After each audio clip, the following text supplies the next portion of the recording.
Hola y muy buenos días a todos los oyentes de Contagio Radio y a todos los televidentes de Canal 2.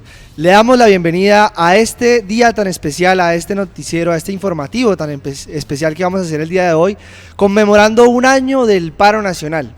El paro nacional fue un evento, un fenómeno de movimientos sociales en el que se empezaron a confluir un montón de personas que empezaron a salir a las calles, y en esta ocasión no fueron las que salían normalmente a las calles como movimientos sociales o actores políticos, sino que fue gente indignada, que estuvo todo el tiempo marginada por justamente haber nacido donde les tocó nacer, o las condiciones materiales que los ha condicionado en su situación. Esas fueron las personas que decidieron salir ante la injusticia y ante el exceso de cosas que se terminó generando con mayor importancia o con mayor situación después de la pandemia, en donde los confinaron y con pocas posibilidades para salir adelante estallaron de manera digna y contundente. También por eso vamos a analizar el día de hoy este tema tan especial, que llevamos ya un año de esa situación, y justamente lo vamos a analizar desde lo que era antes del paro o la situación que se presentó antes del paro nacional, el contexto en el que se vivió esa situación, lo que fue en sí el paro nacional, y posteriormente vamos a analizar lo que trajo el paro nacional para todos, bueno, principalmente para la ciudad y para los actores sociales y políticos, principalmente pues de la ciudad, pero más también a lo nacional y además como nos han visto internacionalmente. Para eso tenemos invitados muy importantes. Tenemos a Andrés López, que es líder social. Bueno, en realidad tendremos a todos líderes sociales, están en diferentes aspectos de su liderazgo social, pero todos son líderes sociales. Entonces estamos con Andrés López, con Steven Ospina y con Catherine, ¿cierto? Vamos a estar con ellos hablando sobre estos temas, y quisiera empezar preguntándoles qué sucedía antes del paro nacional y por qué se dio este estallido. Empecemos con Andrés. Muy buenos días a todos.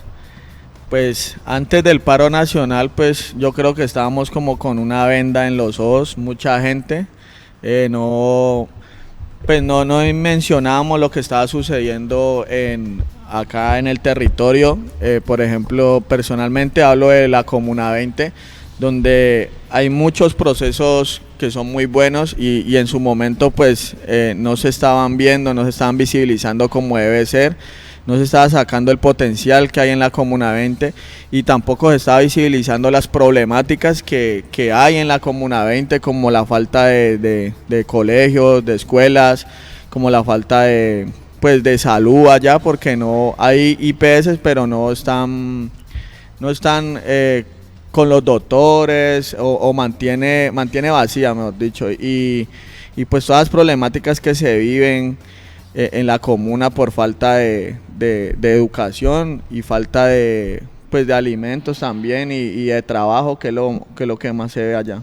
Justamente en los barrios se vivía de una manera diferente a lo que se vivía en el resto de la ciudad, y por eso quisiera preguntarle a Steven cómo lo vivió también en esos espacios, sobre todo me acuerdo que alguna vez me hablaste de los mercados también y esa situación que pasó muchas veces en los barrios.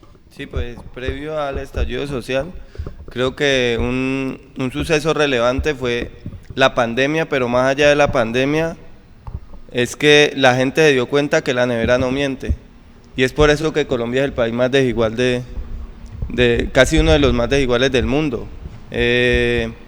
La gente vivió la carencia, la gente vivió la necesidad, la gente vio un Estado que priorizaba a los banqueros, que priorizaba a los que más tienen, y que dejaba a un lado y hacía casi que nada para solucionar el problema del hambre que vivían en ese momento los barrios populares pues de Colombia. Más allá de eso, le toca a la misma comunidad empoderarse, y es la comunidad que se solidariza con sus vecinos y empieza a recolectar mercados. Llegó un momento de la pandemia en el que las ollas comunitarias se contaban por decenas en los barrios, y me parece que ese tejido social, ese tejido que empoderó gente, ese tejido que generó una red de un tejido social nuevo basado en la solidaridad, permitió la unidad del pueblo colombiano de cara a lo que luego fue la convocatoria del 28 de abril. Claro, y tú, Kate, ¿cómo lo viste también desde los sentimientos, sobre todo de la gente de la comunidad? Pues yo creo que nosotros el 28 nos levantamos como siempre a salir a marchar, siempre las centrales obreras convocaban y pues nosotros nos levantábamos y íbamos y marchábamos al CAN y volvíamos a nuestras casas y ya, ahí se quedaba todo. Pero sí, la acumulación de que veníamos de la pandemia, que estábamos en pandemia, ver cómo el Estado empezaba a subir los impuestos, ver prácticamente que nos estaba sumiendo en la mendicidad, ver cómo esa falta de oportunidades que tenía la gente, que no tenía la gente, yo creo que todo eso se acumuló para estallar de esa manera, o sea, como fue un momento como a la vez de libertad, que tuvimos de pensar, no más pensar en virus, no más pensar en esto, tenemos que empezar a pensar. Claro, el virus se fue para otro lado. Sí, porque prácticamente no había virus, sino que todos estábamos en la misma sintonía y yo creo que fue eso, fue como ese sentir de ese pueblo de saber que lo tenían engañado mientras le subían impuestos, mientras los banqueros hacían de las suyas, nosotros estábamos metidos en la casa, esperando a ver con qué íbamos a hacer, porque no se podía ir a un supermercado, no había cómo producir, muchas de las personas eran independientes, yo vengo de un sector donde el distrito de Agua Blanca se puede decir que hay mucha madre cabeza de hogar, donde hay mucha comunidad independiente y ver cómo la necesidad llegaba a la casa, ver cómo los niños no podían estudiar, yo creo que fue una acumulación de tantas cosas que hizo que este paro sacara como lo mejor de nosotros, pero también a la vez lo peor, porque lo mejor en el sentido de que nos unimos, de que trabajamos, de que las ollas comunitarias se hicieron más fuertes, de que pensamos en el vecino, pero también hubo esa otra parte indignada, como muchos jóvenes, como muchas personas, madres, cabezas de hogar, etc. O sea, este no fue un paro de jóvenes solamente, porque a veces han querido enmarcar este tema, pero no solo fue de jóvenes, fue de una comunidad en general que se sintió aludida, que se sintió que ya no podía más, que necesitaba gritarle al mundo que Colombia necesitaba apoyo, que Cali necesitaba apoyo, que nos estábamos sumiendo en el abandono total. Sí, y justamente, aunque dices que no era un paro de jóvenes, hay que reconocer que el paro nacional es también como decíamos, un cúmulo de cosas que se venían llevando a cabo, y aunque en la pandemia fue el momento del estallido máximo, también hubo momentos anteriores que llevaron a esa situación, como por ejemplo, y lo anotaba aquí, el 21N del 2019, que pareciera ser que fue un preludio o más bien un aplazamiento después de eso. No sé qué piensa Steven de esa situación. Sí, pues el 21N yo creo que nos dejó claras dos cosas. La primera es que los sectores populares, por más falta de organización que tenían la capacidad real de paralizar la ciudad y de poner digamos, en riesgo la estabilidad de la ciudad. Es decir, las gentes de los barrios se dieron cuenta del poder que tenían si se unían. Entonces, eso yo creo que le quedó claro a las comunidades, que fue determinante para el 28 de abril. Y otra cosa que quedó muy clara fue el modus operandi del Estado. Ajá, claro. Sí, en la noche del 21N se inventan ese tema de se están metiendo a las unidades, cuando lo cierto es que hasta ahora no se conoce la primera unidad que hayan robado el 21 de noviembre del 2019. No se conoce la primera a la que hayan metido realmente. O sea, todo el mundo dio cuenta que eso fue un plan para luego sacar al ejército, a que la gente los aplaudiera y legitimar al Estado después de que en esa jornada habían perdido el control total de la ciudad. Al otro día pasa lo mismo en Bogotá y queda mucho más en evidencia, digamos, que eso fue una estrategia de las tantas que tiene el Estado. Entonces, ¿qué genera eso? Que la gente pierda el miedo. ¿Sí? Sí. Y además, otro elemento que se me olvidó nombrar, y es, la pandemia nos deja otra cosa, y es el tema del toque de queda. Eso es mental. El toque de queda es mental. Sí. Sí. Nadie respetó eso en cierto momento, y en el paro, pues toque de queda, hijo, ¿para qué? Sí, toque de queda, no te van a parar un policía afuera a no dejarte salir, entonces vos puedes salir igual, con toque o sin toque. Entonces creo que son esos tres elementos. La gente se empodera del poder que tiene al salir a las calles, pierde el miedo ante las instituciones del Estado y no respeta el toque de queda ni ese tipo de leyes que están hechas a la medida de un Estado desigual que necesita controlar a su gente para que no se le rebele. Sí, ¿cómo vieron de pronto ustedes, Andrés, o vos, justamente este momento del 21N del 2019? Pues en realidad, pues en ese momento pues yo lo vi, pero por noticias, porque no estaba enterado de lo que estaba sucediendo en Colombia. Como le dije, pues teníamos los ojos vendados y muchos de nosotros en las comunas y pues yo que vengo de barrio y que pues nunca me había interesado pues ver lo que estaba sucediendo a mi alrededor, sino que tenía como que la mente cerrada, que tenía que trabajar y ya. Y pues ahora después del 28 pues ya como te digo fue que abrimos los ojos. Yo personalmente una persona que ya comencé a ver a mi alrededor y vi las problemáticas que estaban pasando y pues decidí estar en el 28 y desde el 28 trabajar en labor social y pues ya ahora un año, pues mi primer año ejerciendo la labor social y luchando por lo que exigimos desde el paro del 28, y yo creo que exigía desde mucho antes, esas luchas que vienen desde hace mucho y pues aprendiendo de ellos, ¿no? Porque pues ellos fueron los que también nos dieron como una guía para ver lo que ellos venían peleando y nosotros seguir ese camino. ¿Y qué fue lo que cambió? Cambió pues el modo de pensar de la comunidad, y en estas elecciones del 13 de marzo se vio, también se ha visto ahorita en diferentes aspectos aquí en Cali y en diferentes lados de Colombia, que pues la gente ya perdió el miedo. La gente ya no se deja engañar por lo que dicen los noticieros tradicionales, o no se deja engañar por lo que plantean en los planes de desarrollo, o por las situaciones diferentes que se dan con las entidades aquí en Cali, y ya ahora la gente investiga, va con argumentos y sale con las propuestas.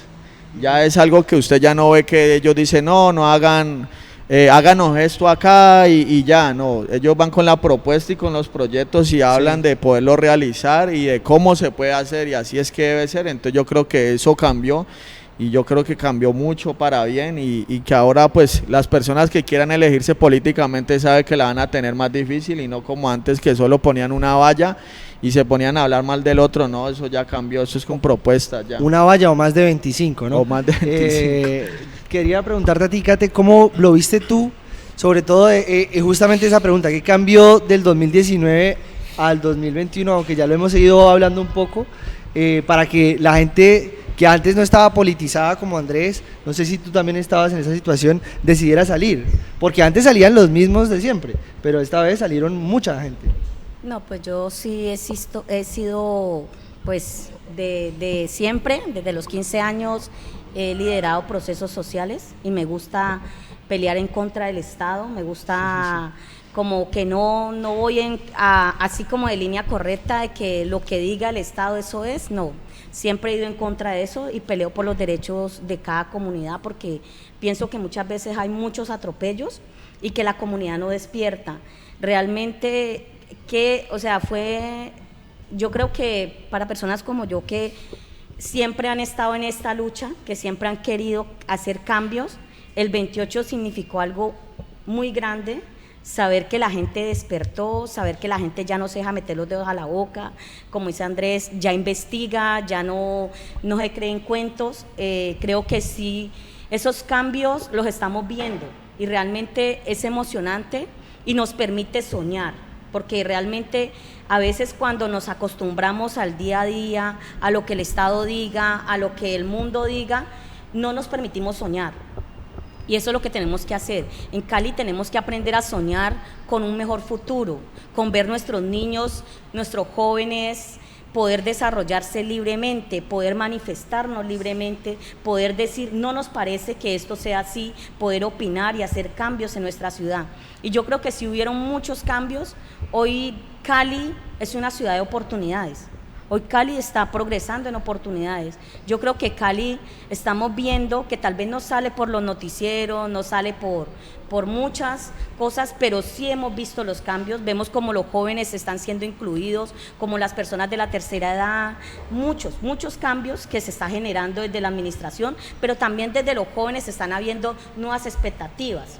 Y también esas personas que ya creían, en estos días una persona de la tercera edad se me acerca y me dice, ustedes volvieron a hacerme soñar, porque puedo soñar que esto va a cambiar, y por eso quiero cambiar, quiero apoyarlos. Entonces, cuando nosotros vemos eso, sabemos que estamos actuando bien y sabemos que esos cambios y que valió la pena, lastimosamente, el 28, este 28, más que celebrar es conmemorar, Sí. conmemorar este día que a pesar de que nos levantamos, nunca pensamos que el Estado fuera a tomar represalias como lo hizo. Este 28 está enmarcado de sangre, dolor, sí. muerte, desapariciones que todavía no tenemos claro y Sí. que todavía no hay justicia, ni hay una reivindicación social para esos muchachos que ya no están, para esas personas y para esas madres. Justamente por eso creo que deberíamos empezar a pasar al segundo tema, y es cómo se desarrolló el paro nacional. Quisiera empezar preguntando, y una pregunta abierta para el que quiera responderme, ¿cómo se toma esa decisión o qué creen, cuál fue lo que llevó a tomar esa decisión de bloquear las calles? O bloquear los puntos, porque en un principio veíamos que los paros se daban con marchas, actividades, en plazas. De pronto Univalle de vez en cuando bloqueaba y trataba de resistir en los puntos y en la misma universidad, pero fue una decisión distinta. Esa decisión fue tomarla de esa manera, y además cuáles son los términos políticos en los que termina generándose un bloqueo, porque cambia mucho en términos de poder un bloqueo a una manifestación, a una marcha. No sé quién quisiera...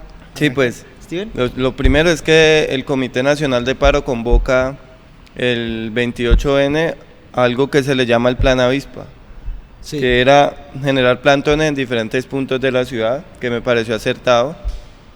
Pero aparte de eso, creo que fue importante que varios movimientos sociales, entre esos varios de Siloé, convocamos una movilización. Esa movilización salió de Unidad Deportiva y llegaba al Parque de las Banderas pasando por la autopista. Eso fue un elemento que se le sumó, pero el comando de paro pues convocó fue plantones en toda la ciudad. Posterior a eso, eso sacó muchísima gente a la calle, pero posterior a eso, el 3 de mayo, diferentes organizaciones sociales, hacemos un llamado en un comunicado que se volvió muy viral, en el que anunciábamos que las organizaciones y los puntos de resistencia que en ese momento estaban surgiendo, nos declarábamos en paro cívico indefinido. Me parece que ese comunicado jugó un papel importante, porque ahí fue la ruptura total entre el comité de paro y quienes nos sostuvimos en las calles. Ese fue el momento de la ruptura, ese comunicado firmado por diferentes organizaciones, que mientras acá negociaban, acá esperábamos era que escucharan a la gente de a pie, que es una cosa que reclamaban los pelados y las peladas, y es: yo soy el que peleo, yo necesito es que me escuchen a mí.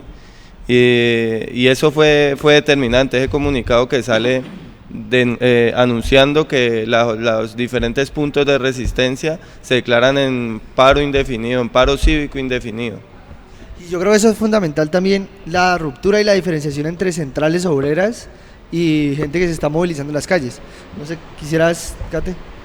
Pues sí, como dice, nosotros cada 28 salíamos a marchar y no pasaba nada. Las centrales obreras se sentaban, negociaban y al final no sabíamos qué negociaban. Cuando estábamos viendo que no había, yo creo que fue esa falta de saber que no iba a pasar nada, que iba a ser lo mismo. También cuando el gobierno decide sacar y decir toque de queda, que no había pasado, que anteriormente salíamos a marchar normal, pero no, ese día no, que toque de queda. Entonces nosotros como que sentimos que eso fue una agresión hacia la manifestación pública. Sí. O sea, sentimos que eso no era, porque las calles quedaron desoladas, la gente sintió temor, ya venía lo del 21N y todas estas cosas que venían entramando ya el Estado para poder menguarnos. Entonces yo creo que ese miedo que perdimos se salió allí. Ya dijimos, pues, ¿qué tenemos que perder? Hagámosle.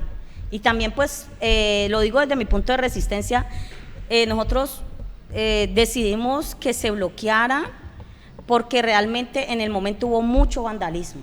El distrito de Agua Blanca, pues el 21N hubo mucho vandalismo y nosotros no queríamos apostarle al vandalismo, queríamos era que la gente se uniera y realmente peleáramos por lo justo, no dañar a nuestros vecinos, a los pequeños comerciantes. Entonces, como sabíamos que venían azonadas de otros sectores, decidimos hacer el bloqueo para poder protegernos entre nosotros, pero eso más se dio como una iniciativa de eso, pero ya de ahí fue creciendo hasta el punto en que ya éramos como 2.000, 3.000 personas en un solo sitio.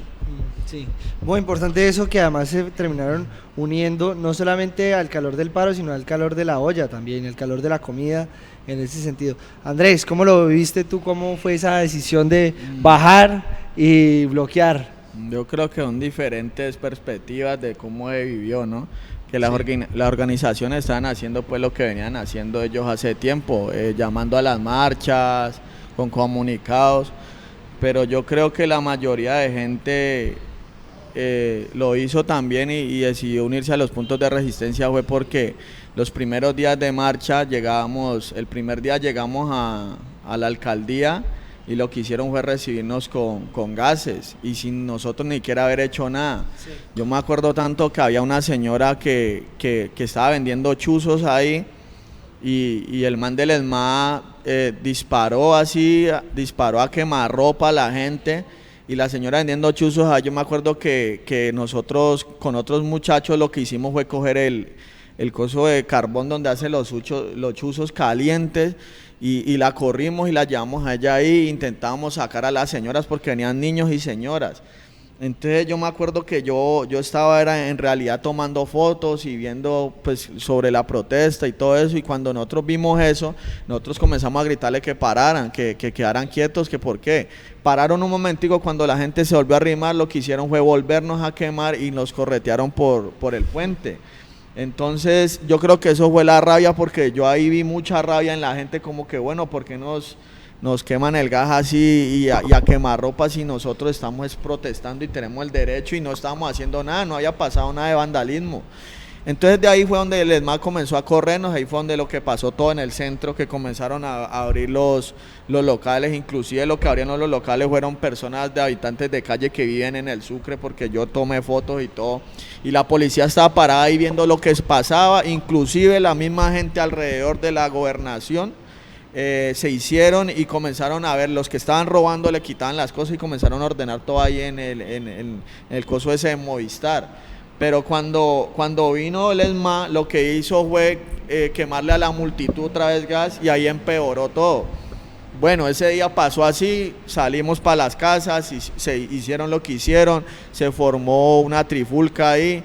Al otro día volvió a hacerse la marcha, que estaba lloviendo, íbamos llegando otra vez a la alcaldía y el hermano estaba esperando por alrededor del banco y volvió, hizo lo mismo, nos quemó y comenzó a corretearnos, que inclusive por la quinta se fue la energía en ese momento, como cosa rara, ya habían saqueado el D1, se fue la energía y ahí fue donde comenzaron patrulleros a dispararnos. Yo me escondí detrás de una carreta.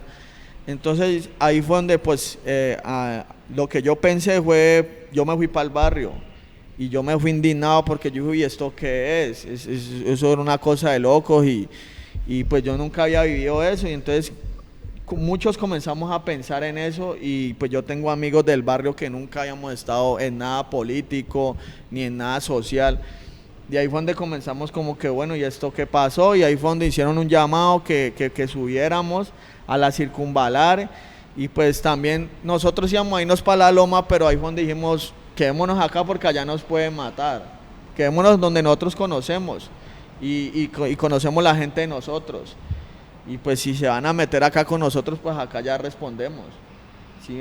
Entonces cuando nosotros hicimos la circunvalar, vimos que nos apoyó mucha gente de los edificios que creíamos que nos iban a sacar, y esa gente sacó banderas, pusieron himnos, nos regalaron comida, y la policía, la patrulla llegó y dijo, no, nosotros nos vamos a meter con usted, y se fueron. Entonces ahí fue donde dijimos, no, pues quedémonos aquí. Inclusive por la radio ya se escuchaba que estaban bloqueando en otros puntos.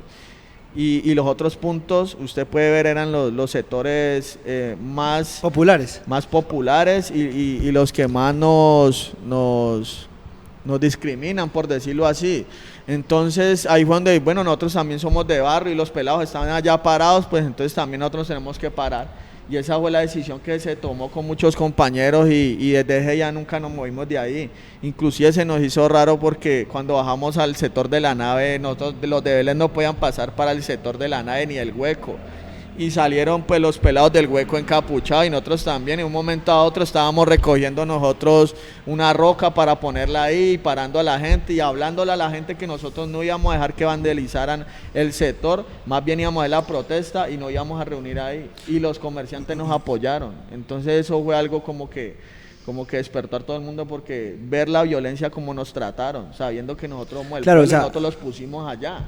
La gente, digamos que las fronteras que habían y los barrios que no se podían encontrar se terminaron encontrando en ese espacio.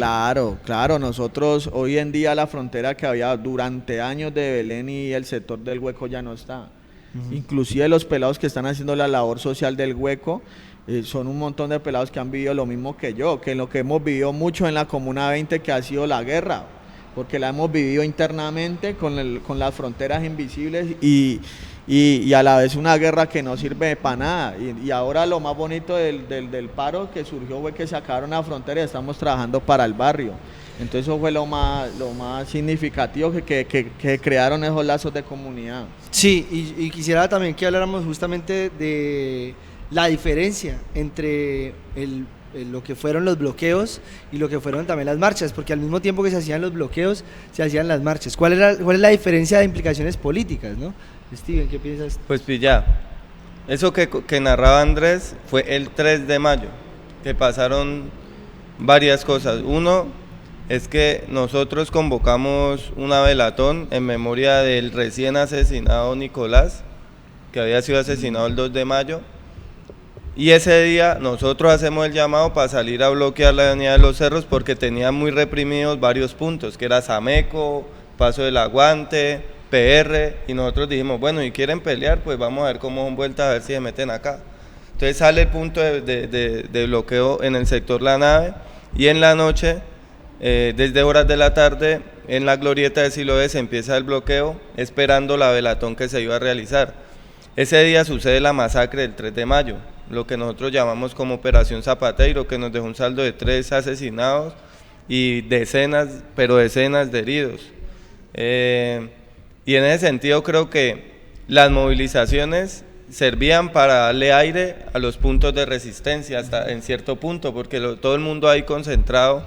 Digamos que a nosotros nos pasaba algo, y es que de repente ese día no teníamos programado nada y le decíamos a los de la glorieta y a los de la nave, vamos a irnos hasta la Loma de la Dignidad, que allá hay algo, y nos íbamos marchando y volvíamos al punto y sosteníamos el punto y sosteníamos, digamos, la movilización.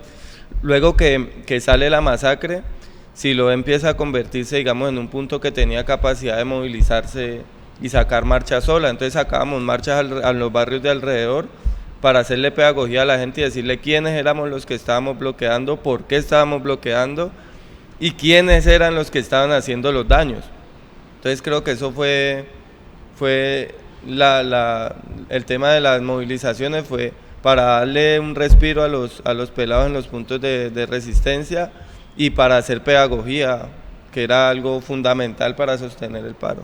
Sí, y también quisiera que habláramos, Kate, justamente de cómo se vivía también en ese escenario del Oriente, porque digamos que hay dos sectores que son muy populares en Cali, y que además se habla que Cali es una olla a presión, justamente por su contexto social, de que termina aquí llegando todos los desplazados de diferentes sectores de la guerra en el país en general.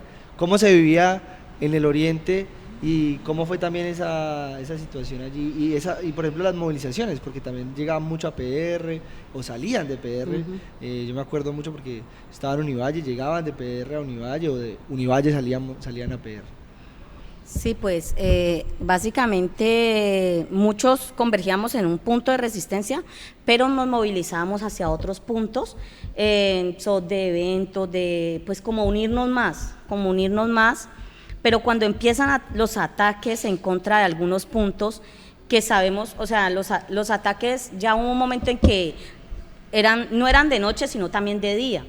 Entonces esto empieza a menguarnos, esto empieza a generarnos cansancio, porque ya no teníamos como paz ni tranquilidad. ya no sabíamos en qué momento iban a asesinar un compañero, no sabíamos en qué momento llegaba la policía a disparar, porque por lo menos en el punto de nosotros llegó muchas veces, llegaron sabiendo que hacíamos eventos para los niños, Sí. llegaban muchas veces a disparar delante de los niños, no les importaba nada. Eso era una sensación realmente como que llegaba un momento donde uno pensaba, ¿para dónde vamos? ¿Qué va a pasar con nosotros? Si nos rendimos, nos van a matar, si no nos rendimos también. Entonces la gente decidía como un poquito esparcirse para poder como apoyar al otro punto y que no pasara tanto. Era como en esa ilusión de nosotros pensar, no, es que si ven mucha gente no nos van a atacar. Pero era mentira. Pero yo creo que ahí justamente está también la parte de la movilización. A veces la movilización de pronto menguaba un poco eso, y sí. eso es lo que también pretendía. Sí, porque claro, eso era una de lo importante, porque mientras estábamos en los puntos la gente se movilizaba y estratégicamente decían, bueno, vamos por la Simón Bolívar, vamos por la Troncal, así. Entonces logramos que el ESMAD y la policía se dividieran. Sí. Entonces bajara un poquito la presión de los puntos de resistencia. Sí, yo creo que además a veces sucede que no nos damos ni cuenta de lo fundamental y lo histórico que fue esta situación, y además las violaciones tan grandes de derechos humanos, y creo que debería ser importante que habláramos un poco de eso, de cómo fue. Por ejemplo, ya Steven nos hablaba de la primera muerte el 2 de mayo, que fue la que dio a esa velatón, que después fue le dio a la masacre en Siloé, la operación Zapatero, y también la masacre en Bogotá, que fueron 20 personas asesinadas. Bueno, ¿cómo fue esa situación de derechos humanos? Empecemos contigo otra vez, vamos al contrario. Pues, ¿cuál fue esa situación? Esa situación realmente era desconsolante. Nosotros, o sea, era como algo que nosotros nunca pensábamos que iba a pasar. Nosotros normalmente estamos acostumbrados que la policía golpee, que tal vez vulnere los derechos, pero ya en el punto en que ellos llegaban y no les importaba si hubieran niños, adultos, absolutamente nada, sino que disparaban, nos echaban gases, muchas veces nos golpeaban. Se llevaban los muchachos injustamente a la estación de policía, cuando íbamos ya no estaban. O sea, esa vulneración de derechos, yo creo que Colombia no estaba preparado para eso, y no solo hablo de Cali, sino que Colombia en total, no estábamos preparados para ver tanta violencia, tanta maldad, tanta crueldad en personas que nosotros tal vez, policías como seres humanos, que tenían hijos, que tenían mamá, que tenían papá, ver cómo golpeaban a un niño, cómo golpeaban y no les importaba un niño, un anciano, un joven. Yo creo que es algo que nosotros no estábamos preparados para eso. Creo que ninguno de nosotros al principio lo tomábamos como que, uy, cuando ya nos despertamos era una ola que nosotros no teníamos cómo parar. Sí, y no sé, Andrés, quisieras contarnos cómo me contaste alguna vez la situación de Palmira y cómo fue la situación de derechos humanos, de los asesinatos y todo ese tema. No, pues nos violaron todos los derechos. Todo eso en todos lados se vio, eso no es invento de nosotros. La situación que vimos nosotros, pues en el sector de la nave mientras estuvimos ahí, pues personalmente yo con una compañera que se llama Mayra y con Kelly, con otro pelado, fuimos a recoger a un compañero de la nave que lo mataron, que lo asesinaron y lo dejaron en la Reta Palmira, que fue a Gregorio y a Carlos, pero entonces a Gregorio no lo entregaron sino hasta los 16 días y lo tenían allá. Entonces nosotros decidimos irnos a Palmira por él a la morgue. Cuando llegamos allá, primero nos dijeron que no estaba, segundo nos llamaron la policía y después nos llegó el personero de Palmira y después nos llegó el que manda a la policía allá. En el video hay un en vivo en la página, que en el video cuando yo le digo a Mayra que prenda la cámara porque nos mandaron una camioneta de la policía. Cuando van llegando, pues le mencionamos que venimos por la muerte de Gregorio y Carlos en la Reta Palmira, y lo que hicieron fue los policías decirnos que ellos nos iban a meter en eso, que ya había llegado el que manda ahí. En fin, nos agarramos ahí un rato, que ahí en el video se ve que la señora que está atendiéndonos se va y se mete y habla con el dueño de allá. Eso se veía que estaban tapando algo, se veía a simple vista que estaban tapando algo. Inclusive nos demoramos como hora y media ahí, el personero hablando con nosotros que por favor no fuéramos a decir nada, que dejáramos eso ahí, que nos lo iban a entregar y que la policía nos hacía el acompañamiento hasta la salida de Palmira. En un momento de esos el man de la policía le preguntamos que cómo se llamaba él y él nunca nos quiso decir, no nos quiso decir quién era él, pero sí era el que manejaba la policía, que como llegaron él les dijo que fueran y se fueron, que no iban a hacer acompañamiento y en ningún momento lo hicieron. A como salimos nos sacaron así, después vimos fue una motorizada que nos estaba viendo pero desde lejos y entonces nos vinimos con Gregorio, pero duró 16 días, nunca nos dieron dictamen de medicina legal, hasta el momento no lo han dado. Los asesinaron porque hay un documento que dice que los asesinaron y en su momento se hará público la denuncia, sí. Con la denuncia pública, eso está ahí y no que estamos esperando el momento adecuado y el documento existe y lo tienen unos compañeros y nada, pues ver cómo los mataron y los tiraron y hicieron pagar por un accidente, entonces ahí ya habla mucho de lo que se hizo en muchos sectores, como lo hicieron en el Dollar City. Claro, sí. Cuando nosotros mismos vimos que estábamos parados allá, quemaron el Dollar City, entre esos ahí fue donde murió Daniel Sánchez.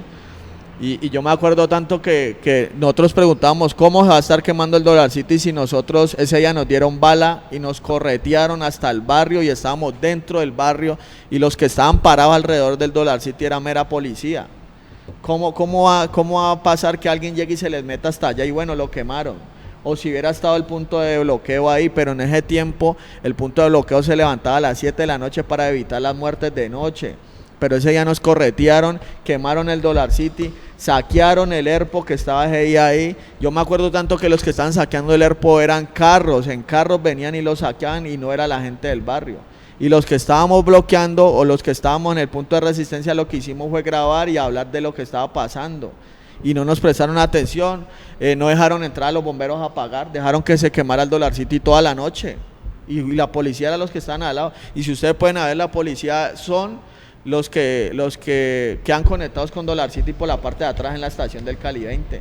Se metieron a la galería, hicieron un campamento en la galería de policía y de allá disparaban. Y hay videos que lo comprueban. Está todo para condenar a esa gente. Y aún un día, ahora, faltando un año, ya cumpliendo un año, no se ha visto que condenen a nadie. Hay unos personajes imputaron a Andrés Escobar por cargos de uso privativo o que le dispararon a la gente, pero eso no es un cargo que lo lleva a la cárcel. Ese man amenazó, hizo lo que le dio la gana y aún así, si acaso le imputarán 36 meses y eso lo sacan en una domiciliaria porque así funciona el Estado de acá. Al que tiene plata no paga cárcel, aquí el que paga cárcel es el pobre.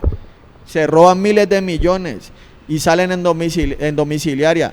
Un pelado pobre que no ha tenido estudios se roba un celular y lo condenan a un poco de años y le toca pagar. ¿Por qué? Porque es pobre. Pero el que tiene plata se queda con su plata y ahí paga nomás poquitos meses y sale. Y así es. Justamente por eso quisiera preguntarle a a Steven, este tema que y además es fundamental para entender lo que ha pasado en el paro nacional, lo que pasó en el paro nacional y con lo que cuenta Andrés, es la comisión de la verdad que se puede generar a partir de eso. Y justamente en relación a los atentados contra derechos humanos. Pues diferentes organizaciones, por ejemplo en la Comuna 20 y de la ciudad, están generando algo que se llama el Tribunal Popular. Ajá. Eso va a sesionar el 3 de mayo a propósito de que se cumple un año de la masacre de la Operación Zapateiro. Y ahí lo que se espera es escuchar a la gente, que la gente pueda, digamos, decir lo que pasó, porque la justicia, digamos, está diseñada para proteger al Estado. La justicia nunca va a proteger los intereses del pueblo. Entonces, se va a realizar ese ejercicio de Tribunal Popular el 3 de mayo en Siloé para escuchar, para debatir y, digamos, para buscar a los responsables y hacer un juicio simbólico porque más allá con este Estado no se puede nada. Creo que el paro mostró una fuerza pública descompuesta, mostró una fuerza pública criminal, mostró un Estado ausente, mostró una alcaldía cómplice, sí, mostró, digamos, lo peor de lo que hay en el poder. Policía adoctrinada. Sí, eso fue una muestra de máxima de máxima descomposición del Estado, de la falta de democracia real que hay en este país. No creo que sea posible, digamos, una comisión de la verdad más allá de lo que esté documentado en escritos y en audiovisuales. No hay voluntad política para trabajar en eso. La alcaldía se centró en dar empleo para silenciar opositores, en repartir contratos de prestación de servicios a quienes podían hacerles control. Sí, yo creo que verdad no va a haber, reparación mucho menos. Entonces queda es documentar y seguir luchando para que cambie el sistema actual, que en últimas es el responsable de lo que vivimos. Y justamente por eso, no sé si quiera agregar algo más. Pues yo sí tengo la fe, yo tengo la fe de que en algún momento la verdad saldrá, que en algún momento va a haber juicios. Yo tengo la fe de que en algún momento lo de que pasó en Cali, los desaparecidos, esos jóvenes que ya no están, van a tener justicia. No sabemos cuándo, lastimosamente en Colombia pasarán años antes de que pase, porque la verdad está a la luz pública. Las organizaciones, las ONGs, el mundo sabe la verdad. Hay pruebas fehacientes de lo que pasó en Cali, de cómo se vulneraron los derechos, cómo quienes debían de proteger a los ciudadanos se fueron en contra de los ciudadanos, que debemos de tener miedo. Pienso que sí tenemos que tener miedo y mucho cuidado. Hace poquito salió una declaración de un comandante diciendo ciertas cosas y vulnerando la Constitución política, sí, que no está muy ajeno a lo que pasó en Cali, sí, correcto, porque ellos pasaron por encima del principio y del derecho a la vida, que es fundamental. Cuando ellos hacen eso en Cali y en Colombia, y en todos los que se quieren movilizar, en todos los que van en contra del Estado y asesinan, ahí ya la Constitución política no está ejerciendo. Aquí en Colombia sí tenemos que tener cuidado de lo que está pasando, porque esta es la prueba fehaciente de que no estamos teniendo un ejército acorde a la Constitución política, no estamos teniendo una policía acorde a la Constitución política, sino amañada a un Estado y a los intereses de un Estado. Vemos cómo la gobernadora y el alcalde de Cali, el alcalde siendo la autoridad principal de Cali, autoriza para que entre el ESMAD, para que entre la policía, para que entre el ejército, a asesinar jóvenes que solamente tenían piedras y palos. No hubo un diálogo, porque sí, realmente si hubieran querido tener un diálogo desde un principio, no hubieran pedido que el ESMAD viniera a atacar y a matar, cuando ya sintieron que todo se les salió, porque ya hubo un momento en donde ya no teníamos miedo, donde era tanto las muertes, tanto los amigos, y creo que si a alguien le preguntan qué nos incentivaba a nosotros después de que empezaron a matar, era que cada joven que caía, cada persona que caía, nos daba más fuerza para seguir resistiendo. Ese dolor y esa tristeza que nos producía eso, nos daba más valor al otro día, y sentíamos que necesitábamos seguir, y que en algún momento esto tenía que parar, pero no de la manera que el Estado quería, sino de la manera que nosotros queríamos. Sí, y justamente por esto que hablas de, bueno, que hablábamos de los tribunales y lo que hablabas tú pues, de la situación que se fue generando, quisiera que entráramos ya a la parte en la que empecemos a hablar de qué nos trajo el paro, y sobre todo porque lo hablabas tú, muy importante, Cali fue la capital de esa resistencia y la ciudad se transformó a partir de eso. O sea, la ciudad no es la misma de antes a la de después del paro nacional, y además politizó a la gente, en mi forma de ver. No sé si quisiera empezar tú, Steven, ¿cómo ves eso nuevo que trae para la ciudad y para el país? Sí, pues yo creo que el paro nacional elevó el nivel de conciencia de la gente, elevó el nivel de organización de una juventud que no estaba interesada en el ejercicio político, y también me parece que fortaleció las organizaciones que hoy tejen valga la redundancia, el tejido social dentro de los territorios. Muchas de las organizaciones quizás no se centraron en un ejercicio político, pero sí están hoy centradas en ejercicios territoriales que son importantes para generar nuevos referentes para los niños, para la juventud, para las comunidades. Este paro sirvió para empoderar a una nueva camada de líderes que espero yo en unos años sean próximos dirigentes.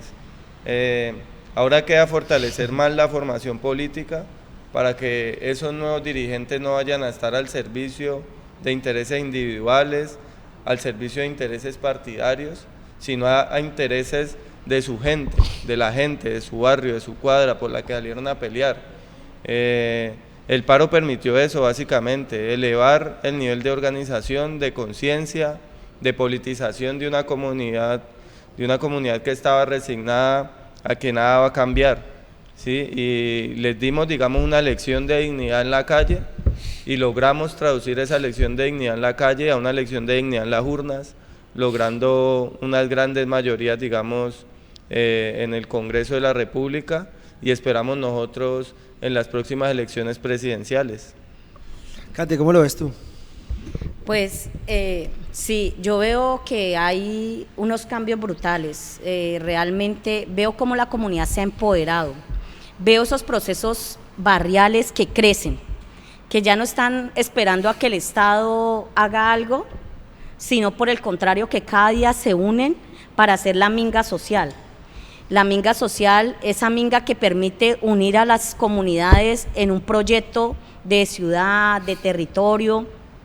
Yo desde mi territorio sí veo mucho, prácticamente nuestro sector se unió mucho en el tema de huertas, entonces vemos el distrito de Agua Blanca crecer en huertas y veo todos los días como la gente se anima, trabaja, hace ollas comunitarias, se une para seguir creciendo en este proceso social. Vemos esa unión y ese sentir de líderes que tal vez antes no entendían ese mecanismo y que estaban esperando que el Estado llegara a darles una oportunidad para ellos empezar a crecer.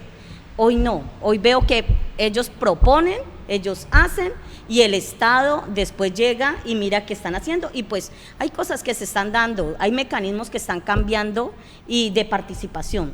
Yo creo que sí hay un empoderamiento muy grande, estamos viendo, como decía el compañero, en las elecciones que esperamos que muchas personas empiecen a soñar, que sigan soñando en que podemos cambiar, en que eso que pasó el 28, que esas muertes, que esos jóvenes que ya no están, valga la pena, que en las urnas les demostremos a este Estado corrupto que ha querido menguarnos y callarnos, de que sí podemos salir adelante.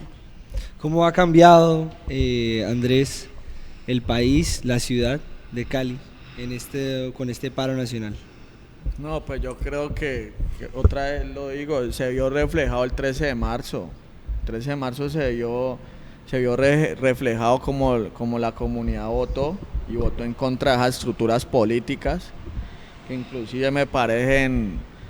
algunos me parecen de la forma de actuar hipócritamente que lo hacen, porque pues yo personalmente vi a un señor hablando de las primeras líneas cuando estábamos en los bloqueos, lo que hizo fue respaldar a Molano para que nos dieran bala, que eso fue el señor Chontico, ese señor en el barrio queriendo ir a mostrar que procesos comunitarios se llama acotar procesos, y aún así metiendo con las primeras líneas, cuando hay un video que él sale denunciando que Ospina debería acabar con eso que estaba pasando en Cali, por ende reprimir a la comunidad y reprimir a la juventud, y de la forma como lo hicieron, ¿no? Y Eman respaldó eso, y ahora sí viene a hablar de procesos sociales que están dando en la comuna, entonces eso es algo hipócrita, como también ese pastor John Milton, que habla de vida, y lo que hizo fue apoyar a Molano para que reprimiera otra vez la juventud, y ahora viene a dárselas de que él es pro vida, que él quiere hablar por la comunidad y con comunidad, cuando Eman no ha hecho nada. Ese man no ha hecho nada y nunca lo va a hacer, porque Eman no sirve, igual que el Chontico ese. Entonces yo creo que ahorita en Cali el gran logro que se ha hecho es acabar con esas estructuras políticas que habían, como el partido de la U en los barrios, apoyando con uniformes a las fundaciones, haciendo eventos Eso fue lo que entramos a hacer nosotros como Resistencia. Entramos a hacer procesos sociales de base en la comuna y hablando en comunidad y haciendo en comunidad, y yo creo que logramos desterrar esos líderes imaginarios que habían, que tenían enlaces con las empresas privadas, pero que a la hora del té se robaban todo lo que llegaba a la comuna, y eso fue el gran logro que tuvimos, y fue de la juventud y en comunidad, porque ahí también hay personas adultas mayores que nos brindaron un poco de su experiencia y que estaban inconformes durante muchos años con lo que se hacía, con la compra de voto y con las estructuras políticas que, como le digo, hoy en día ya se acabaron, y ustedes pueden ver que en las comunas ya no están así tan marcados como antes, que hacían actividades y le pasaban bombas y foticos para que apoyaran al candidato que ellos querían. Ahora no, ahora esto es con propuestas y como debe ser, con proyectos para la comunidad y en comunidad, porque los proyectos deben salir desde los territorios y debe escuchar a la gente, que es la que tiene la problemática. Esa gente que vive en condominios, que tiene plata, no sabe las verdaderas problemáticas, sino nosotros que las vivimos. Entonces ahí por ahí derecho se les deja el mensaje a los politiqueros que a las comunas no estén yendo a hablar mentiras ni a endulzar a la gente, porque ya la gente no les cree, y que si algún día pues quieren hacerlo, pues que se haga un debate con la misma comunidad de qué propuestas tienen, pero no tomando de fotos y contando procesos ajenos. Claro, las empresas electorales también se han ido cayendo justamente por la politización de las personas. La gente se decidió tomar por sus propias manos el poder y ocupar esos espacios que antes los ocupaban los partidos tradicionales. Ya nos lo contaba un poco Andrés, en el sentido de que ya los pelados van y generan proyectos, no solamente esperan a que les lleguen, sino que también los van y los generan. Y también, pero igualmente sigue habiendo algunos que se quedan en esos partidos tradicionales, y que hayan sido primeras líneas o de movilización social. Hay muchos que quieren ir a cooptar esos procesos. ¿Cómo lo ves, Steven, vos, esas personas que han decidido ir allá, que ya contaba un poco Andrés, de ir a cooptar el proceso y ir a decir, no, es que nosotros estuvimos con el paro, y son de pronto de partidos tradicionales? Sí, digamos que eso pasa mucho en el territorio por el hecho de la clientela electoral, ¿no? Porque, digamos, la gobernación es un secreto a voces, que todo el que trabaja en la gobernación le tiene que poner votos al partido de la U, y punto, quieran o no, así es. Entonces en el barrio hay mucha gente que por buscar un trabajo le toca ponerle votos. Nosotros, haciendo investigaciones que buscan desarticular sus mafias, hemos descubierto que les piden a cada funcionario mínimo 30 votos para poder sostenerlo en el trabajo, y esos 30 votos los tienen que poner en el puesto de votación de su barrio. Entonces hay que empezar desarticulando, esas formas de hacer política y esas formas de hacer gobierno. Creo que ya es evidente, ya está claro, la gente está cansada, y es momento de un cambio, ¿no? Creo que ese poco ampones ya es momento de que el pueblo los traicione, de que el pueblo vote bien, de que el pueblo elija bien, de que la política se haga con mérito, y no por quién pone más votos, ¿sí? Hay que pasar de la politiquería a la política, y ojalá los líderes de los territorios entiendan eso.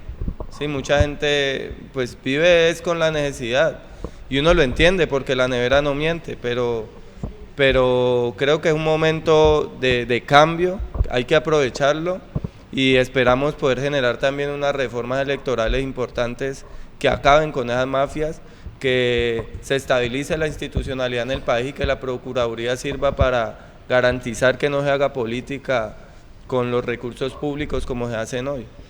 Sí. Kate, como ya habíamos hablado un poco de Andrés contándonos la historia de cómo ha cambiado el barrio después del estallido social, en donde la frontera invisible que había entre el hueco y la nave ya no existe. No sé si también en tu barrio, pues no sé si exactamente así, pero de pronto en el oriente en general se vivió algo por el estilo. ¿Cómo estuvieron las situaciones ahí? Sí, en el oriente en su momento se dio eso. Era muy bueno ver cómo las fronteras se unían, cómo las pandillas, cómo las oficinas mismas se unían para acompañarnos, Recuerdo una anécdota donde uno un día estaban tomando chocolate, nos faltaba un vaso y dice, no, dame tu vaso, yo te tomo el sobrado. Y entonces dice, se echan a reír los dos y dicen, en otro tiempo ya te era pelado.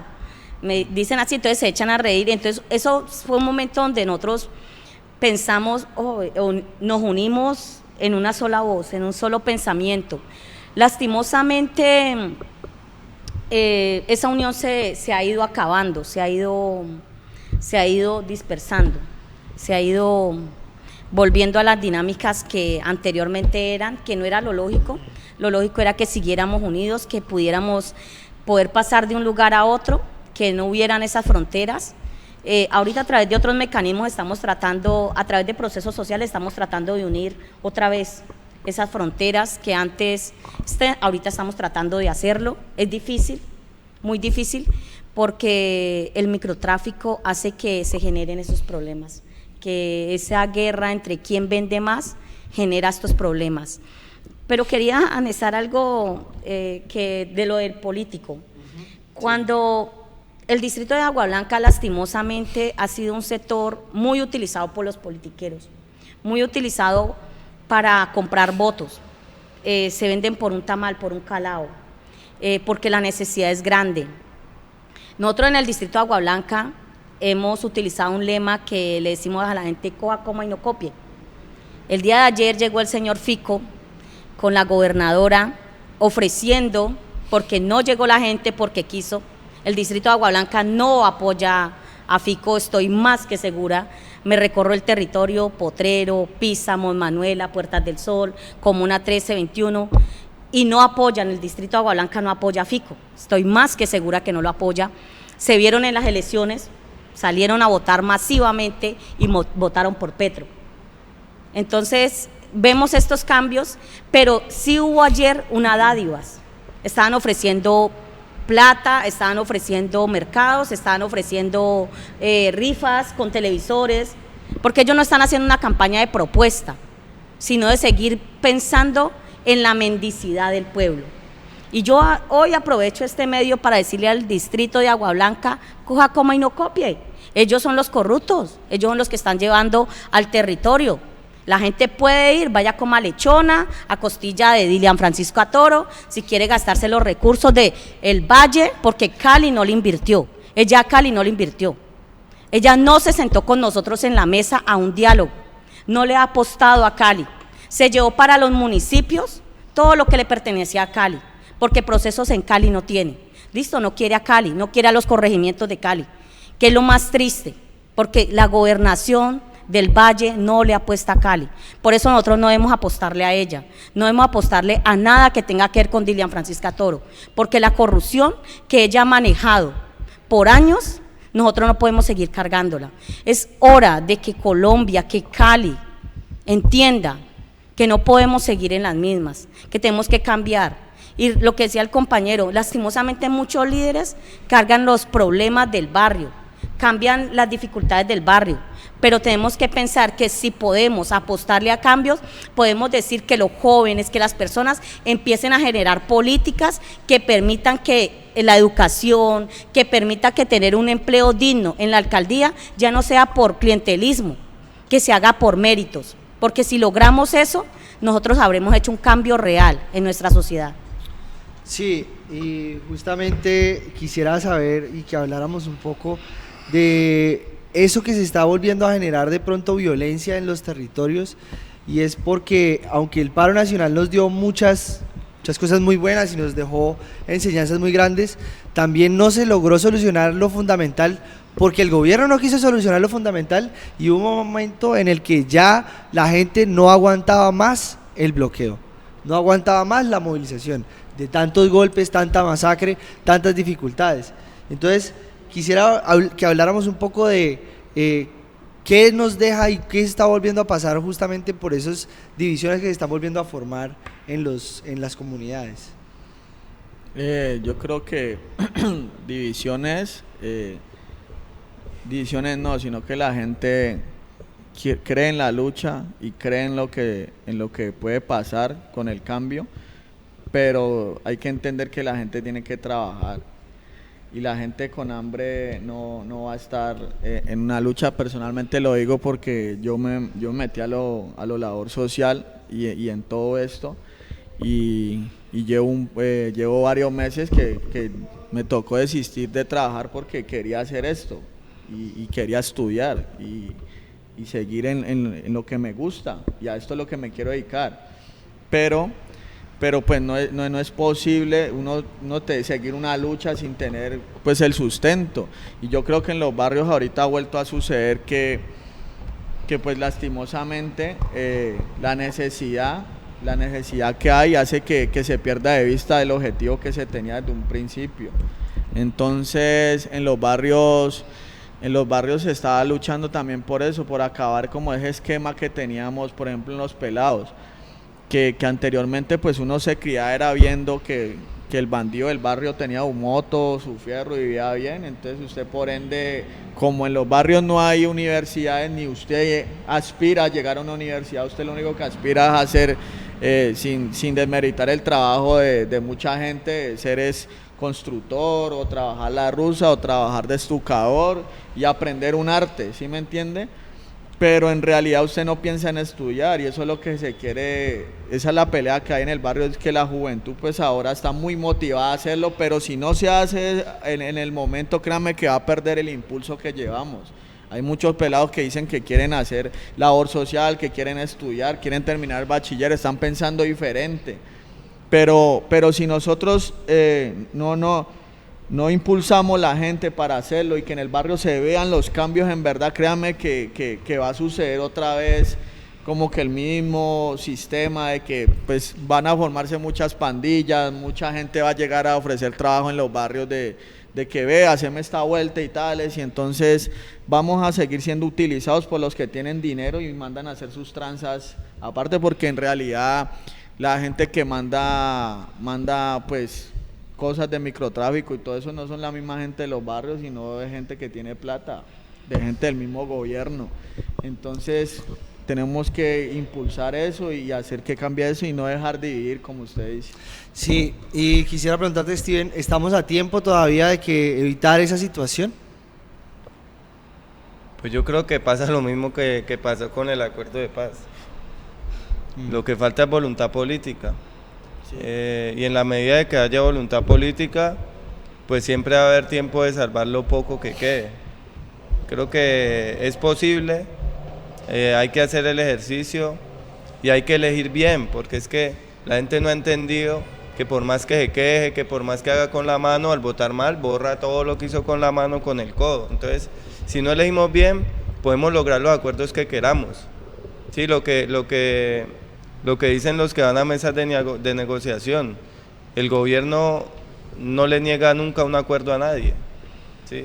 De ahí a que lo cumpla, pues está el problema, ¿no? Entonces, la dificultad es esa. Entonces, la cosa es, elegimos bien y hagamos acuerdos buenos para que pueda que se cumplan, porque sin voluntad política no hay ejercicio político que cumpla lo que queramos. Y es que además el gobierno nacional ha incumplido los acuerdos de paz de La Habana, que son los más graves, pero también acuerdos con los estudiantes, acuerdos con los campesinos, acuerdos con los indígenas, acuerdos con todo el mundo. Un acuerdo no se le niega a nadie, de ahí a cumplirlo pues hay una distancia muy larga. Sí, es lo que está diciendo es muy real, no cumple ningún acuerdo. Y agregar algo ahí a lo que dice Stien.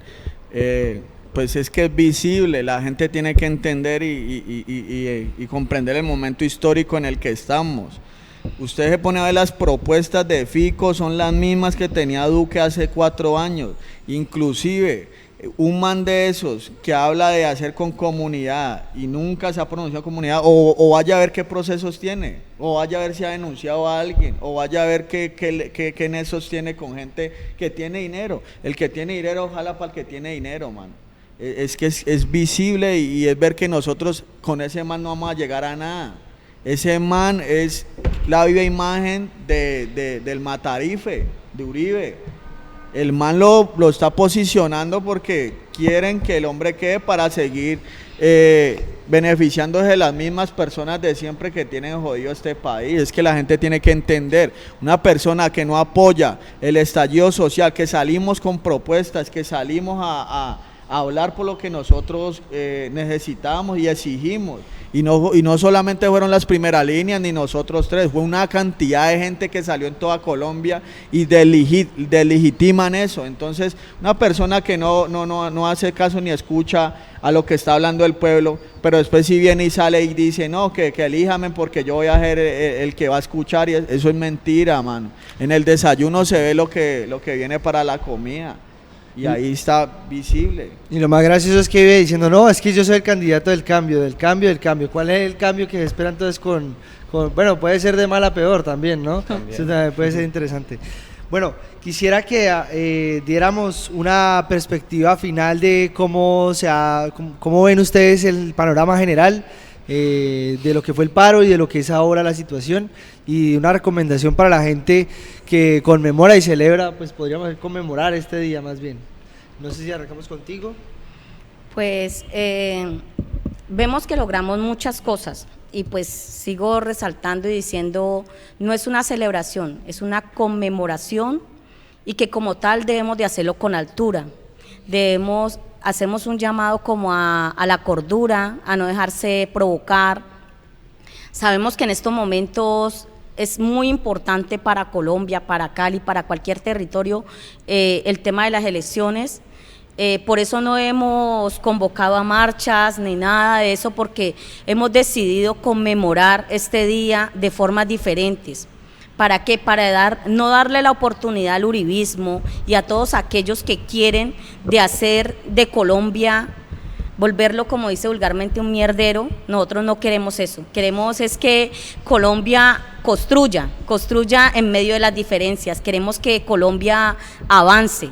Queremos que esas oportunidades que se nos han negado por toda la vida hoy se den.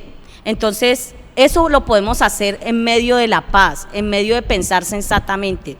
Entonces, por eso hacemos un llamado que este 28 no se dejen provocar ni por el ESMAD, ni por la policía, ni por nadie. Ayer vi que el señor Soler ya estaba reunido diciendo que ya iban a provocar, no sé quién va, porque ellos siempre se hacen una fantasía de lo que empiezan a producir ellos, para querer dañar lo que nosotros estamos pensando para el 28. Entonces, pues ese llamado es para que no se den provocar, porque en estos momentos seguimos resistiendo, pero de otras formas.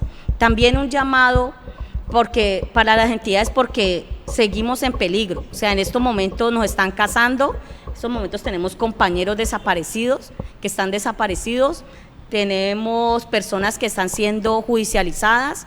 Entonces queremos que eso se evite, en lo posible poder evitar esas judicializaciones y esos inventos y esos falsos positivos que nos están formando a nosotros los que fuimos y que seguimos resistiendo a través del paro del 28. Entonces sí, como que llamar a la mesura para que hagamos las cosas bien. Gracias, Kate. Steven. Pues bueno, decir que este paro, a un año del paro, nos deja varias reflexiones. Una de ellas es la importancia de cuidar la vida, la importancia de valorar la vida y la importancia de poner la vida al servicio de las causas justas. Creo que en el paro muchos tuvimos, digamos, la suerte de no morir, de ver caer gente a nuestro lado. Eso, digamos que es un privilegio en el marco de un Estado tan criminal en el que pues nos gobierna. Entonces, que siempre tengamos presente que lo importante es preservar la vida para utilizarla luchando a favor de los intereses de las mayorías de Colombia que están siendo empobrecidas por los malos gobiernos. Decir también que en esta conmemoración la invitación es a que no sea una fiesta, sino una conmemoración, un acto de respeto, un acto de resistencia, un acto de memoria, de respeto por las familias de las víctimas, y que les esperamos en Puerto Resistencia para el gran concierto de conmemoración que se va a realizar. Creo que es eso como una de las reflexiones que queda y la invitación que les hacemos. Gracias, Steven. Andrés, ¿cuál es tu reflexión final y tu, digamos, recomendación para la gente que nos está escuchando, nos está viendo en estos momentos en todas las redes sociales de Facebook, Instagram, no, Facebook, YouTube y ya. Ah, bueno, y el canal, la web del canal y el canal por televisión. No, pues primero, pues que no nos dejemos provocar, como decían mis compañeros, que el 28 hay que conmemorar pues las personas que murieron en esta lucha y que hay que llevar su legado de buena manera, y esa manera es haciendo el cambio real, es luchando por las comunidades de donde pertenecemos. Yo ahorita soy integrante de Nuestra Gente Valle, un grupo de muchos pelados que son de todo Cali y que son muy buenos, que son líderes sociales excelentes y que quieren lo mejor y quieren el cambio, y lo mejor que uno puede ver en un grupo es cuando alguien no va por intereses sino porque le nace, y eso es lo más bonito, y de muchos grupos que están así como los compañeros y como los muchachos de la Unión de Resistencias Cali que llevan en esta lucha. Cada uno de los que ha pasado por la Unión de Resistencias Cali ha aportado su granito de arena para que se logren cosas buenas, y que han seguido en la lucha, y poder conmemorar el año y poder decir que ya al pasar un año seguimos en pie, seguimos firmes en nuestros objetivos, que es lograr acabar con esa estigmatización de los barrios populares y lograr lo que nosotros queremos, que es hacer surgir y que se hagan cosas buenas en nuestras comunas y con la juventud, porque lo malo no se acaba con seguridad ni reprimiendo, lo malo se acaba con oportunidades y dándoselas desde pequeños a los pelados que venimos de barrios populares. Entonces, como mi mensaje, y también aprovechar y decirle a la comunidad que, por ejemplo, en López de Micay están protestando ya hace un mes, que allá hay unos compañeros que conocí en Bogotá, en Chinauta, que una vez que nos llevaron, y que ellos están en pie de lucha, siguen protestando por sus necesidades y porque los están matando, al igual que los diferentes compañeros que están haciendo sus procesos en diferentes ciudades, como en Medellín, que está Brice, en Bogotá también hay otros compañeros. Pero sí mirar más allá de lo que está sucediendo, que la lucha sigue. Por ejemplo, ahora en Candelaria lo están haciendo porque llevan muchos días sin agua, y no solamente en Candelaria, sino en municipios alrededor. Buga, por ejemplo. En Buga, nosotros estuvimos por allá, y es como mirar lo que está sucediendo, que hay muchas personas que siguen la corrupción en las alcaldías, que siguen los consejos. Entonces, que volteemos a mirar a eso, y que la mejor lucha que se puede dar es sacando de esos espacios políticos a todos esos corruptos, y eso lo tenemos que hacer nosotros, y impulsando liderazgos que en verdad quieran el cambio, que quieran hacer las cosas buenas, y que escuchen los proyectos de territorio, porque es que los proyectos se hacen desde territorio, desde los que tienen las problemáticas, no desde los que están sentados en una oficina. Entonces, como el mensaje mío es como que estemos atentos ahora a lo que se viene a las elecciones del 29, y estemos atentos a lo que se viene del 2023, porque van a haber a muchos concejales y muchos candidatos para la alcaldía de Cali que posiblemente van a ser los mismos, esos que querían que nos reprimieran y que les importó y delegitimó la protesta de nosotros. Entonces, que estemos atentos a eso. Lo invitamos el 28 a PR, donde se va a hacer la conmemoración. Hoy, los invitamos hoy. Los invitamos hoy, los invitamos hoy a que vayamos y que estemos en la conmemoración de este día que no puede pasar por alto, y de los muertos que pasaron y de la lucha que sigue, porque esto apenas es el comienzo.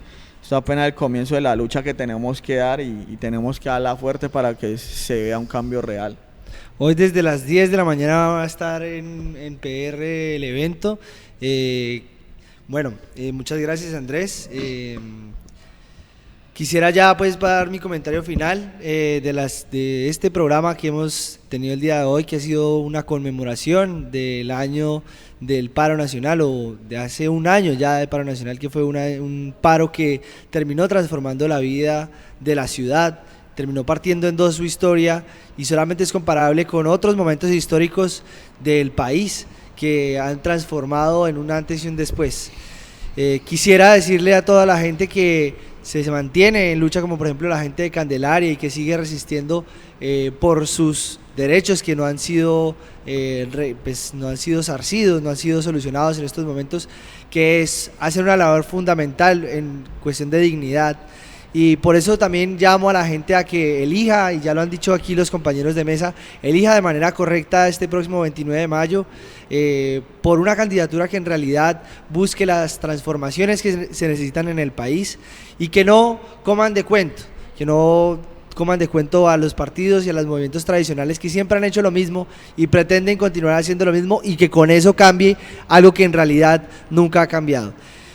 También quisiera invitar a toda la gente a que nos encontremos masivamente hoy y esta tarde en PR, y bueno, y en los lugares donde vayan a hacer las conmemoraciones, principalmente ahí en el concierto y en La Mano, en donde se va a estar generando varias actividades. Hablar también de esos movimientos sociales que se han ido generando después de el paro nacional, que son los que van a ir a buscar disputarse ese poder, y que es fundamental que ahora se dé el apoyo a esos grupos sociales que en este momento están surgiendo, en donde buscan hacerlo de una manera diferente y hacer el cambio. Muchas gracias a todos ustedes por vernos. Mi nombre es Simón. Vamos a estar aquí como todos los jueves dando estos informativos. Todas las semanas se dan, pero yo estoy aquí los jueves, entonces para que vengan los jueves y me vean a mí. Vamos a vernos entonces la próxima semana. Hasta luego, que tengan un buen fin de semana y una buena conmemoración del 28 de abril.